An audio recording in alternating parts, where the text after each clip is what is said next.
بسم اللہ الرحمن الرحیم۔ السلام علیکم۔ امید ہے سب خیریت سے ہوں گے، خوش باش ہوں گے اور ایمان کی بہترین حالت میں ہوں گے۔ جی جناب، تو میں ہوں لائبہ ناصر، اور جیسے کہ آپ نے جانے ادا کی 10 ایپیسوڈز اب تک سنی، امید ہے آپ کو پسند آ رہی ہوگی۔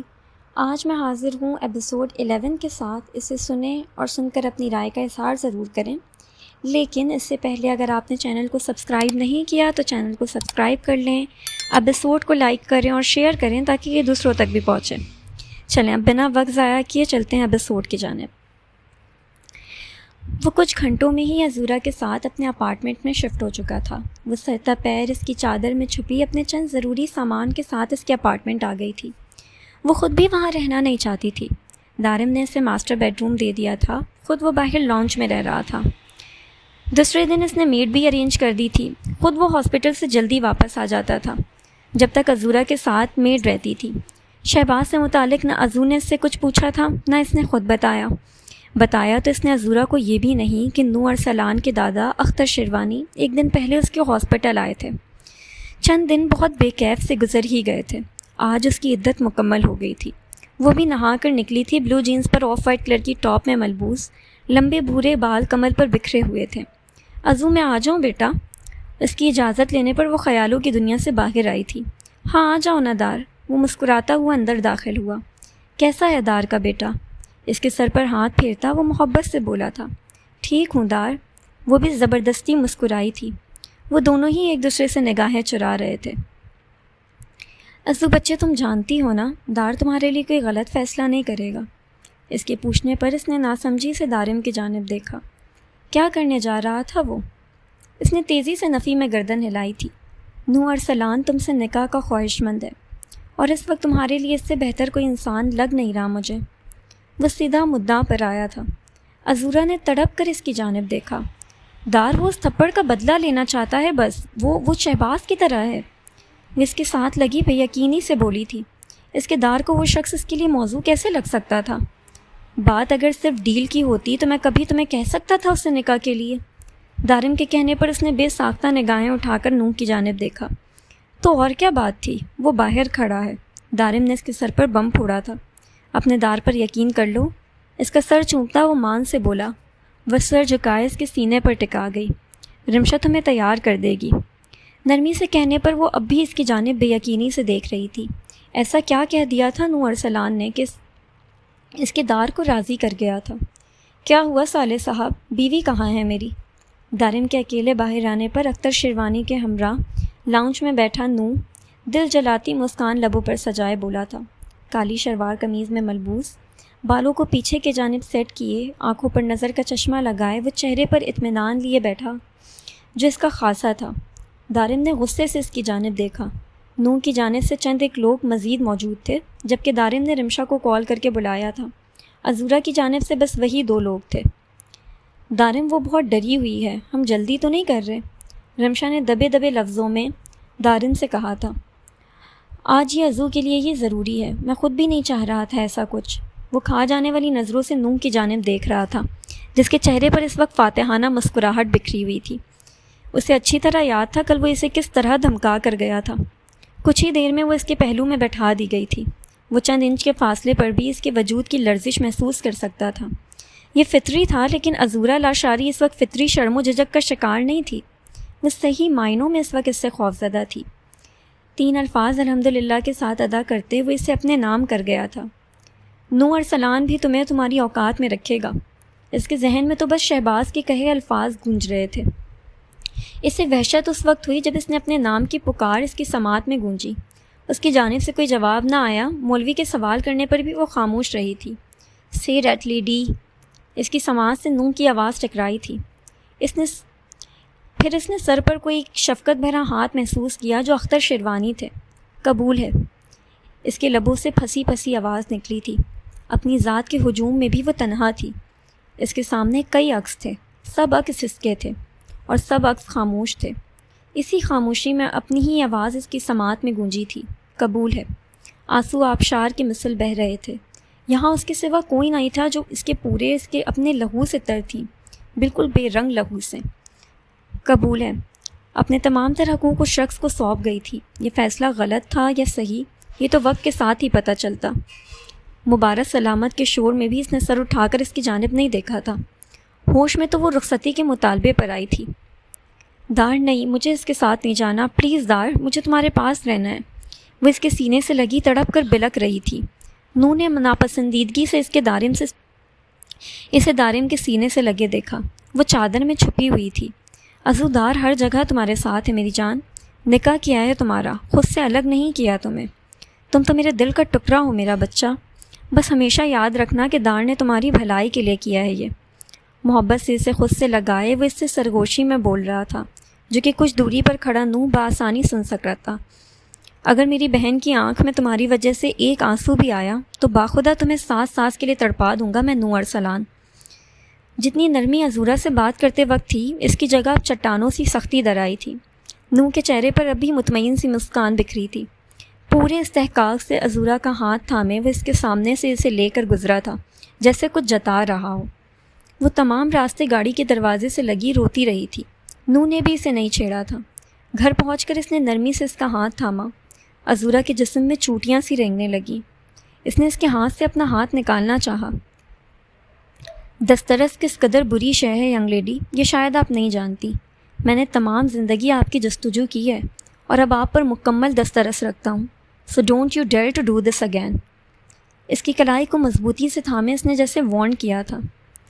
انہیں کمرے میں لے جائیں نگت بھی، اختر شیروانی کی نگاہوں سے کچھ کہنے سے روکتا وہ ملازمہ سے مخاطب ہوا تھا۔ Wait for me. وہ اس کی سرگوشی پر کانپ سی گئی تھی۔ فی الحال تو وہ بس اس کی نگاہوں سے دور جانا چاہتی تھی۔ نو، یہ کیا طریقہ ہے نئی دلہن سے مخاطب ہونے کا؟ وہ اس کے جاتے ہی پھٹ پڑے تھے۔ دادو، اس نے ذہنی طور پر خود کو تیار نہیں کیا ہے، میں نہیں چاہتا تھا کہ وہ آپ سے کوئی بد کلامی کرے۔ وہ صاف گوئی سے بولا تھا۔ اس سے نکاح اس نے کتنے جتن کے بعد کیا تھا، یہی ایک الگ کہانی تھی۔ کافی دیر تک تو وہ اختر شیروانی کو مطمئن کرتا رہا کہ وہ اس بچے کے ساتھ کوئی ظلم نہیں کرے گا۔ اسے اپنا آپ کسی ظالم شہزادہ جیسا لگ رہا تھا۔ اختر شیروانی کی تو ساری ہمدردی اس ابھی ابھی آئی بچی کے لیے تھی۔ انہوں نے بہت جلدی پارٹی بدلی تھی۔ وہ کمرے میں داخل ہوا تو وہ اسے آئینے کے آگے کھڑی ملی تھی۔ دودھیا چاندنی پہنے وہ گلابی گڑیا، جس کی آواز بھی پگھلی ہوئی چاندنی جیسی محسوس ہوتی تھی، آئینے کے آگے کھڑی وہ سنگ مرمر کی تراشی ہوئی بت لگ رہی تھی۔ وہ روایتی دلہنوں کے لیے تیار نہیں ہوئی تھی۔ وہ سادہ سے سنہری رنگت کے جوڑے میں ملبوس تھی جس پر چاندنی کا کام تھا۔ زیور کے نام پر اس کی ناک میں نتنی تھی جو اس کے گلابی ہونٹوں سے چھیڑخانی کرتی اس پر سحر طاری کر رہی تھی۔ سنہرا دوپٹہ کندھوں سے جھولتا آدھا زمین پر پڑا تھا۔ اس کے سامنے ہی پانی کا گلاس بھی پڑا تھا۔ اس کی نظر اس کے ہاتھوں پر بنی مٹھی پر گئی۔ وہ یقیناً کچھ چھپا رہی تھی۔ تمہیں لگتا ہے تم جیت گئے؟ وہ بوجھل ہوتی آنکھیں زبردستی اس پر ٹکائے سے تک رہی تھی۔ وہ سپاٹ چہرہ لیے کھڑا تھا۔ اس کا حشر برپا کرتا سراپا، اس کے وجود کی حشر سامانیہ مقابل پر اثر انداز نہیں ہوئی تھی۔ ہاں، مگر اس کا دبنگ لہجہ اسے ضرور متاثر کر رہا تھا۔ وہ جانتا تھا وہ خوفزدہ ہے، مگر یہ اچھی بات تھی کہ وہ اس پر اپنا خوف ظاہر نہیں کرنا چاہتی تھی۔ آپ کو اگر یہ میری شکست لگ رہی ہے تو میں شکست تسلیم کرتا ہوں۔ اس کے آگے سر تسلیم خم کرتا وہ فاتحانہ انداز میں سے تکتا ہوا بولا۔ وہ لفظوں سے اپنی فتح کا اعلان نہیں کر رہا تھا۔ اس کی آنکھوں کی سرشاری اس کی فتح کا جشن منا رہی تھی۔ اس کا انگ انگ ظاہر کر رہا تھا کہ وہ فاتح ٹھہرا ہے۔ شوہر ہوں آپ کا، عزت کرنا سیکھ لیں۔ اس لہجے کا عادی نہیں ہوں میں، نہ کسی کو اجازت ہے اس انداز میں بات کرے مجھ سے۔ آپ کہنے کی عادت ڈالیں اور ساتھ عزت کرنے کی بھی۔ اس کی گرفت مزید مضبوط ہوئی تھی، انداز میں واضح استحقاق تھا۔ وہ غصے سے سرخ ہو رہی تھی یا حیا کی تمازت تھی، مگر مقابل کو اس کے گلاب چہرے پر کھلے یہ رنگ بہت بھا رہے تھے۔ اس کے لیے تو وہ وقت ان رنگوں میں ہی ٹھہر گیا تھا۔ سنگ مرمر سے تراشی گئی وہ بت بولتی تھی، اور کیا خوب بولتی تھی۔ تمتماتے ہیں سلگتے ہوئے رخسار تیرے، آنکھ بھر کر کوئی دیکھے گا تو جل جائے گا۔ اس کے سرخ گال کو چھوتے وہ گھمبیر لہجے میں بولا۔ وہ تڑپ کر اس سے دور ہونے کی کوشش کر رہی تھی، مگر اس کی آنکھیں بند ہو رہی تھیں۔ وہ اپنا وزن بھی نہیں سنبھال پا رہی تھی۔ اتنا سیال ہے یہ پل کہ گماں ہوتا ہے، میں تیرے جسم کو چھو لوں تو پگھل جائے گا۔ اس کے کانپتے سراپے پر چوٹ کرتا وہ اپنا قاتل لہجے میں بولا تھا۔ نو نے آنکھیں چھوٹی کیے سے گھورا۔ اگلے ہی لمحے ضبط سے اس کی رگیں تنی تھیں۔ اس کا ہوش کھوتا وجود اب اس کے سینے سے لگا تھا۔ اس نے اس کی گلابی مٹی میں چھپی وہ گولیاں دیکھیں، مطلب اس سے بچنے کے لیے نیند کی گولیوں کا سہارا لیا گیا تھا۔ اس کے وجود کو خود میں محلول کرنے کی ضد کرتے، چیختے چلاتے، دل کو تھپکی دے کر سلاتے اس کے ہوش و خرد سے بیگانہ وجود کو جہازی سائڈ بیڈ پر لٹایا گیا تھا۔ وہ ضبط سے لب بھینجے اسے اپنی باہوں میں موجود اس کی گلابی پھولوں سے وجود کو تک رہا تھا۔ سانسوں کے زیر و بم سے لرزتا نازک وجود مکمل طور پر بے خبر ہو چکا تھا۔ چاندنی سی وہ لڑکی اس کے ضبط کو آخری حدوں تک آزما رہی تھی۔ اس کے سر کے نیچے سے اپنا ہاتھ نکالے وہ ایک ہاتھ بالوں میں پھیرتا بھسم کر دینے والی نظروں سے اسے گھور رہا تھا۔ اتنا اعتبار بھی نہیں کیا تھا اس نے اس پر۔ اس سے بچنے کے لیے نیند کی گولیاں استعمال کی تھیں اس نے۔ وہ تو اس کے وجود کو نگاہوں سے بھی چھونے سے ڈرتا تھا، کجا یہ کہ اس کی مرضی کے برخلاف اس کے قریب آتا۔ اس وقت وہ یہ بھول گیا تھا کہ وہ معصوم تو سرے سے ہی اس کے جذبات، اس کے احساسات سے لا علم ہے۔ اس کے ساتھ اس نے جتنا سخت رویہ روا رکھا ہے، اس کے بعد اس کا یہی ری ایکشن بنتا تھا۔ اس سوچ کے آتے ہی اس کا غصہ جھاگ کی مانند بیٹھ گیا تھا۔ اس نے آنکھ بھر کر اسے دیکھا۔ سامنے بے خبر پڑی لڑکی اس کی دلی مراد تھی، جو اب اس کے دسترس میں اس کے رحم و کرم پر تھی۔ اس سب کے باوجود بھی آپ کو یہ جسارت نہیں کرنی چاہیے تھی عزورہ نور ارسلان۔ اس کے گلابی پھولے گالوں کو انگوٹھے سے سہلاتا وہ دبے لفظوں میں یہ شکایت کر رہا تھا۔ اس کے گال اس قدر نرم تھے کہ دل نے بے ساختہ ان پر مہر محبت ثبت کرنے کی درخواست کی تھی، جسے اس نے بے دردی سے رد کر دیا تھا۔ بھورے بال آبشار کی مانند اس کے تکیے پر پھیلے ہوئے تھے۔ چاندنی وجود ویٹ کے بیچوں بیچ استحقاق سے لیٹا اس کی زندگی میں اپنی آمد کا اعلان کر رہا تھا، اور پورے شان سے کر رہا تھا۔ اس کا کمرہ آج چاندنی کی مانند چمک اٹھا تھا۔ ہوش و خرد سے بیگانہ ہونے کے باوجود بھی وہ اپنی موجودگی کا احساس بخوبی دلا رہی تھی۔ اس کے بالوں سے اٹھتی شیمپو اور کنڈیشنر کی مہک، اس پر مزات اس کے وجود سے اٹھتی مدہوش کن خوشبو، اس کے نازک سراپے کی حشر سمانیاں آج نور ارسلان کا کام تمام کر رہی تھی۔ کچھ ملکیت کا احساس بھی تھا، لاکھ کوشش کے باوجود بھی وہ خود کو روک نہیں پایا تھا۔ دھیرے سے جھک کر اس کے بے داغ پیشانی پر شدت و بھرا محبت کے پہلے لمس سے نوازا گیا۔ دل خوشی سے جھوم اٹھا تھا۔ سنہری نت اس کے لبوں سے مس ہوتی اسے حسد کا شکار کر رہی تھی۔ اگلے ہی لمحے وہ جھک کر نرمی سے اس کے ناک کو نس اتار گیا تھا۔ کچھ دور ہو کر گہری سانس لے کر بھویں سکوڑ کر اس نت کو ایسے دیکھ رہا تھا جیسے وہ اس کا رقیب ہو۔ بات غلط نہیں تھی، چند لمحے پہلے وہ اسے اپنا رقیب ہی معلوم ہو رہا تھا۔ دل کی حالت پر وہ خود بھی بے چین سا ہو گیا تھا۔ آپ تو آتے ہی سکون برباد کر دیا لیڈی، اپنی حالت پر جھنجلاتے ہوئے بے بسی سے اسے دیکھتا بولا۔ دور تھیں تو بے سکون تھا، مگر پاس ہو کر دور رہ کر تو آپ نور ارسلان کی جان کو آ گئی ہیں۔ اس کا دوپٹہ نرمی سے سائڈ پر رکھتے، کمفرٹر اچھی طرح اس پر صحیح کر کے وہ کچھ دور بیٹھ گیا تھا۔ آج کی رات وہ اسے نظروں کے ذریعے دل میں اتار لینا چاہتا تھا۔ سنہری گیسوں کی چھاؤں سے جھلکتے دلکش جھمکوں کی اونٹ میں وہ خواب کو حقیقت بناتی محسوس ہو رہی تھی۔ اس نے ہاتھ بڑھا کر نرمی سے جھمکے اتار کر سائڈ پہ رکھے۔ اس کے چہرے پر اب مٹا مٹا سا میک اپ تھا، آستین پوری تھی، بازو پر سنہرا کام ہوا تھا۔ صرف اس کی گلابی مٹھی نظر آ رہی تھی جن میں چھپی گولیاں وہ نکال کر پھینک چکا تھا۔ اس کی گردن پر بہت مدھم سے نشانات تھے، لیکن نور ارسلان کی نظروں سے مخفی نہیں رہے تھے۔ اس نے نرمی سے انہیں چھوا، لیکن وہ مدھم تھے، آسانی سے سمجھ نہیں آ رہے تھے کہ کس چیز کے ہیں، یا شاید میک اپ کے ذریعے انہیں مدھم کیا گیا تھا۔ وہ سمجھ نہیں پایا۔ اس روز جو شہباز کرنے والا تھا، ایسا پہلے کبھی نہ ہوا ہو۔ اس روز سے اسی الجھن میں تھا وہ۔ شہباز کیسا شخص ہے وہ اچھی طرح جانتا تھا، پر عزورہ کا اس کے نکاح میں ہونا، پیسوں کے لیے اگر نکاح ہوا بھی ہو تو کچھ تو مسنگ تھا، جس وقت وہ سمجھنے سے قاصر تھا۔ عزورہ کا ڈرگ ایڈکٹ ہونا، اسموکنگ کرنا، اور پھر اس قدر الجھی ہوئی اس کی شخصیت جس میں کبھی خوف نمایاں ہو جاتا تھا اور کبھی وہ بہت بے خوف سی محسوس ہوتی تھی۔ بہت سی الجھی گھٹنائیں تھیں جنہیں سلجھانے کے لیے وعدہ ہے نور ارسلان کا آپ سے، جن کی بصارتیں نے آپ کے وجود پر میلی نگاہ بھی ڈالی، جن کے بیمار ذہنوں نے آپ کو دیکھ کر فطور آیا۔ میں شخص کو ایسی زندگی دوں گا کہ موت بھی اس سے پناہ مانگے گی۔ اس کی نرم روئی سی ہتھیلی پر لب رکھتے وہ اسے اپنے وعدہ سونپ رہا تھا۔ کوئی آپ کو سرسری سا بھی دیکھے مجھے گوارا نہیں، آپ کو چھپا لے گا نور ارسلان اپنی نظروں میں، اپنے حصار میں۔ کوئی نگاہ آپ پر پڑنے نہیں دے گا۔ آپ کی ان الجھنوں کو سلجھانے کے لیے مجھے اپنے ہمیشہ ساتھ پائیں گی مائی لیڈی۔ اس کے ہوش میں وہ شاید یہ باتیں نہیں کر پاتا، وہ اپنی ذات آشکار کرنے والوں میں سے نہیں تھا۔ عزورہ لاشاری کو اسے یوں ہی سمجھنا تھا، اس کی ذات کے پرد در پرد کھلے دروں سے۔ ایک نگاہ سے مقابل کے اندر تک جھانک لینے والا نور ارسلان خود پر اطمینان کا ایسا خول چڑھائے ہوئے تھا کہ دیکھنے والے بس وہی دیکھتے تھے جو وہ انہیں دکھانا چاہتا تھا۔ اطمینان، سکون، اپنے اندر ابلتے لاوے کو اس نے کبھی چہرے پر ظاہر نہیں ہونے دیا تھا۔ عذورا لاشاری بھی آج تک نہایت سکون سے دوسرے کا اطمینان غارت کرتے دیکھتے آئی تھی۔ وہ اپنے کمرے میں اکیلا بیٹھا سست روی سے چلتی سوئیوں سے تیزی سے بہتے وقت کو دیکھ رہا تھا۔ آج وہ رخصت ہو گئی تھی۔ اس کے دل کی رونق، جس سے رشتہ بے نام سا تھا لیکن تعلق بہت گہرا، اس کی عزو۔ اسے یاد تھا جب بچپن وہ اس کے گھر جایا کرتا تھا، وہ گول مٹول سی گلابی بچی لڑکتے قدموں سے اس کے پاس آتی تھی۔ دار، اس وقت بھی وہ اسے دار کہہ کر ہی پکارتی تھی۔ آج بھی وہ اسے اتنی ہی معصومیت سے دار کہہ کر پکارتی تھی۔ وہ جانتا تھا نور ارسلان اسے کوئی نقصان نہیں پہنچائے گا۔ اس نے نور کے آنکھوں میں اس کے لیے محبت دیکھی تھی، لیکن وہ اسے جنونی طبیعت سے بھی آگاہ تھا، اور اسی جنون کے پیش نظر وہ عذورا کی شادی سے کرنے پر رضامند نہیں تھا۔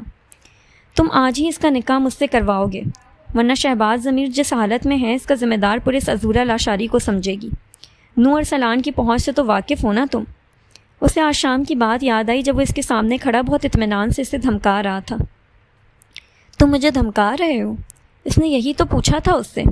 نہیں، میں تمہیں حقیقت بتا رہا ہوں صالح صاحب، یہ تم بھی جانتے ہو کہ میں گھی ٹیڑھی انگلی سے نکالنا بھی خوب جانتا ہوں، انفیکٹ انجوائے کرتا ہوں۔ کتنے اطمینان سے کہتا وہ کمرے سے نکلا تھا۔ وہ جانتا تھا نور ارسلان یہ کر سکتا ہے۔ وہ سرپھرا شخص اپنی ضد کے لیے اس حد تک بھی جا سکتا تھا۔ عزو کے لیے مزید کسی بھی قسم کی کوئی مشکل نہیں چاہتا تھا۔ وہ دل پر پتھر رکھ کر وہ نکاح اور پھر رخصتی پر بھی مان گیا تھا، لیکن اب اس کے جانے کے بعد دل میں 100 طرح کے وسوسے آ رہے تھے۔ دار، وہ صرف اس تھپڑ کا بدلہ لینا چاہتا ہے، وہ بھی شہباز کی طرح ہے۔ دار، عذورا کی بے بسی میں کہے جملے اس کی سماعت میں شور مچا رہے تھے۔ یا اللہ، تیری حفاظت میں اس سرپھرے شخص کے حوالے کی ہے اپنی عزو، تو حفاظت کرنا اس کی۔ کچھ سوچ کر وہ اٹھا تھا۔ رات کے اس پہر وضو کرنے کے بعد جائے نماز بچھائے اللہ کے حضور جھکا وہ اپنے فیصلے میں اس کے لیے خیر مانگ رہا تھا۔ 2 نفل ادا کرنے کے بعد اس کے لیے وہ خیر و عافیت کی ڈھیر دعائیں مانگتے ذہن کے پردے پر ایک اور وجود لہرایا۔ دارم، پلیز میری مدد کریں۔ اس کا رونا بلکنا یاد آتی وہ بے بسی سے بیٹھ کے پشت ٹیک لگا گیا تھا۔ اس رات وہ اکیلی گئی تھی اسے ہاسپٹل لے کر۔ اس رات کے بعد ایک بار بھی وہ ان کے گھر نہیں گیا تھا۔ اس کا سر درد سے پھٹ رہا تھا۔ وہ خود بھی کچن میں آتا اپنے لیے کافی تیار کرنے لگا۔ اس کے لیے کافی یا تو عزو بناتی تھی یا عمل۔ اس نے سانس خارج کی۔ عمل۔ اس کے لبوں سے اس کا نام خارج ہوا تھا۔ اس نے بے یقینی سے ارد گرد دیکھا۔ وہ ہمیشہ یوں ہی آس پاس ہوتی تھی، سوچوں میں کہیں اندر، دل کے خانوں میں اندر چھپی بیٹھی ہوئی، نکلتی نہیں تھی، جکڑ کر بیٹھی ہوئی تھی دل کو۔ میں نہیں چاہتا کہ اپنے باپ کا کیا آپ کے آگے آئے، اور اس کے لیے ضروری ہے کہ آپ مجھ سے دور رہیں عمل۔ وہ تخیل کے پردوں پر نظر آتے اس کے عکس سے مخاطب ہوا تھا۔ رمشا نے اسے بتایا تھا کہ وہ اب بھی ہاسپٹل میں تھی۔ شہباز کو ہیڈ انجری زیادہ تھی لیکن اب وہ بہتر تھا۔ رومیسا اسے کال کرتی رہی تھی لیکن اس نے ان کی کال ریسیو نہیں کی تھی۔ وہ شہباز کے مکمل صحت یاب ہونے کا انتظار کر رہا تھا۔ وہ جائے گا ضرور، مگر یہ پوچھنے کے لیے کہ اس روز جب گھر پر کوئی نہیں تھا تو عذورا کے کمرے میں کیوں گیا تھا۔ وہ وجہ معلوم کرنا چاہتا تھا اور اس کے لبوں سے اس کی نیت کا اعتراف سننا چاہتا تھا۔ سیاہ راستوں کی تاریکی اسے چبانے کی بہت کوشش کر رہی تھی۔ اندھیرے نے ایک ڈراؤنے ہولے کی شکل اختیار کر لی تھی۔ اسے اپنے وجود پر دباؤ محسوس ہو رہا تھا۔ اس کا جسم جھٹکے کھا رہا تھا۔ دیکھتے ہی دیکھتے وہ پسینے میں شرابور ہو رہی تھی۔ جسم ٹھنڈا پڑ رہا تھا۔ کوئی اسے سگریٹ سے جلا رہا تھا، اسے نوچ رہا تھا، اس کے لبوں پر ہاتھ رکھے اس کی چیخوں کا گلا گھونٹ رہا تھا۔ وہ دونوں ہاتھ پیر چلاتی خود کو آزاد کروانے کی کوشش کر رہی تھی۔ نو نے حیرت سے اسے دیکھا۔ عذورا، نرمی سے اس کا نام پکارتے ہوئے اس کے قریب آیا تھا۔ نہیں، پلیز نہیں۔ اس کی سانس اکھڑ رہی تھی۔ وہ بری طرح لڑستی سسک رہی تھی۔ عذورا، کیا ہوا؟ آنکھیں کھولے، مجھے بتائیں کیا ہوا۔ وہ اسے اس حالت میں دیکھ کر پریشان ہو گیا تھا۔ وہ اس کی گرفت میں نہیں آ رہی تھی۔ وہ شاید بھاگنا چاہ رہی تھی لیکن نیند کی گولیوں کا اثر تھا، وہ آنکھیں بھی نہیں کھول پا رہی تھی۔ نہیں، میرے پاس نہیں، مجھے درد ہو رہا ہے، وہ بری طرح چیخ رہی تھی۔ نو کے لیے یہ صورتحال سنبھالنا مشکل ہو رہا تھا۔ وہ سمجھ نہیں پا رہا تھا کہ اسے کس طرح ہینڈل کرے۔ مجھے درد ہو رہا ہے دار، وہ تکلیف سے بلبلاتی دارم کو پکار رہی تھی۔ عذورا، کہاں درد ہو رہا ہے؟ مجھے بتائیں نا۔ اس کے ہاتھوں کو ٹٹول کر دیکھتا اس کے چہرہ ہاتھوں میں بھرے پوچھ رہا تھا۔ وہ واقعی تکلیف سے رو رہی تھی۔ دار مجھے بچا لو، دار پلیز۔ وہ روتی ہوئی اس کی گرفت میں مچل رہی تھی۔ عذورا آنکھیں کھولیں، شاباش آنکھیں کھولیں، دیکھیں آپ محفوظ ہیں، یہاں کوئی نہیں ہے۔ پانی کی بوندیں اس کے چہرے پر مارتا وہ نرمی سے بولا۔ بمشکل آنکھیں وا کرتی وہ اسے دیکھنے کی کوشش کرنے لگی۔ دارم کی جگہ اس کے چہرہ دیکھتی وہ پہچاننے کی کوشش کرنے لگی۔ نو۔ اس کے لبوں سے اپنا نام سن کر نو کو کچھ حوصلہ ہوا۔ مجھے سانس نہیں آ رہی، وہ اسے دیکھتی بتانے لگی۔ نو نے دیکھا وہ اسے واقعی سانس لینے میں تکلیف ہو رہی تھی۔ 1 2 3 وہ گہری سانس لیتی کاؤنٹنگ کر رہی تھی۔ وہ لب بھینجے اپنی باہوں میں اپنی زندگی کو سانس کے لیے جتن کرتے خاموشی سے دیکھ رہا تھا۔ دھیرے دھیرے وہ کچھ پرسکون ہوئی تو دکھتے سر کو تھامے ارد گرد دیکھنے کی کوشش کرنے لگی۔ سو جائیں، نیند کی گولیاں لی ہیں آپ نے؟ اسے اپنے بہت قریب سے سرگوشی سی آواز آئی تھی۔ یعنی وہ جان گیا تھا؟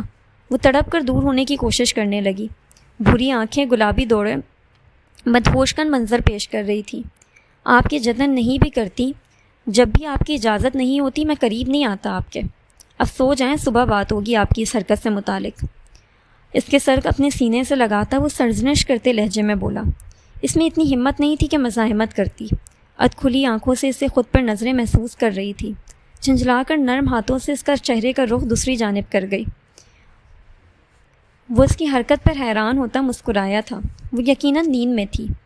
آپ تو نشہ بن جائیں گی، وہ زیر لب بڑبڑایا تھا۔ میں نے کبھی حرام شے لبوں سے نہیں لگائی۔ شراب کا ذائقہ ترش ہوتا ہے اور شراب حرام بھی ہے۔ اس کی دراز پلکوں کو انگلی کی پور سے چھو کر وہ مخمول لہجے میں نہ جانے کیا بتانے کی کوشش کر رہا تھا۔ نو ارسلان نے اپنے نشے کے لیے آسان حل نکالا ہے۔ میرے بہکنے اور ہر شے سے ماورہ ہونے کے لیے آپ کی یہ آنکھیں شراب سے 1000 گنا بہتر ہیں۔ یہ بھوری کانچ کے نین کٹورے دیکھ کر مجھے محسوس ہو رہا ہے میں تو کائنات کی وسعتوں سے نابلد شخص ہوں۔ سمندر کی گہرائی کا اندازہ تو ان میں ڈوبنے کے بعد ہوگا۔ اس نے سختی سے آنکھیں میچ لیں۔ بھوری کانچ سے نینوں کے در خود پر بند ہوتے دیکھ وہ مسکرا کر اس کی آنکھوں پر لب رکھ گیا تھا۔ سو جائیں اب خوفزدہ ہوئے بغیر۔ اس کا سر نرمی سے تھپکتا وہ خود گہری سوچ میں اتر گیا تھا۔ وہ نیند کی دوا کے زیر اثر لمحوں میں محو ہوئی تھی، جبکہ وہ اس حالت کے متعلق سوچتا اسے تک رہا تھا۔ جی جناب، تو یہ تھی ایپیسوڈ 11۔ امید ہے آپ کو پسند آئی ہوگی۔ اپنی رائے کا اظہار ضرور کریں۔ نو اور عذورا کی سٹوری تو شروع ہو چکی ہے، امید ہے یہ بھی آپ کو بہت پسند آئے گی۔ فل آف رومانس اور فل آف تھرلر ہے ان کی سٹوری۔ اور عمل اور دارم کے لیے جو لوگ پریشان ہو رہے ہیں، صبر رکھیں، ان کی کہانی بھی آگے چلے گی ضرور۔ خوش رہیں، خوشیاں بانٹیں، مجھے اپنی دعاؤں میں یاد رکھیں، اور آپ کے ساتھ ملیں گے اگلی ایپیسوڈ کے ساتھ۔